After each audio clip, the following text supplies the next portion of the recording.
अपने कंपनी का stock management करना और प्रॉफिट एंड लॉस निकालना इतना आसान है और लोग फालतू का परेशान होते रहते हैं। देखिए, हम परचेस करने वाले हैं कुछ प्रोडक्ट जिसका परचेस प्राइस होगा और कितने क्वांटिटी में हम खरीदने वाले हैं। और यहाँ पे अमाउंट निकालने के लिए हम सिंपली क्या करेंगे कि जितने प्राइस है उसको मल्टीप्लाई कर देंगे क्वांटिटी से, तो हमारा अमाउंट निकल कर आ जाएगा। अब हम उस प्रोडक्ट को सेल करेंगे तो यहाँ पे हम सेल प्राइस लिखेंगे और कितने क्वांटिटी हम बेचेंगे यहाँ पे हम लोग टाइप करेंगे। अब सिंपली मुझे यहाँ पे सेल्स अमाउंट निकालना है, तो उसके लिए हम क्या करेंगे कि जितने भी प्राइस से हम बेचे हैं उसको मल्टीप्लाई कर देंगे क्वांटिटी से, तो हमारा अमाउंट निकल कर आ जाएगा।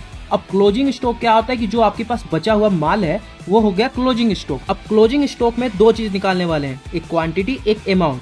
क्वांटिटी निकालने के लिए हम सिंपली क्या करेंगे, इक्वल टू जितने परचेस किए थे उसमें से माइनस कर देंगे अगर सेल को, तो हमारा क्वांटिटी निकल जाएगा।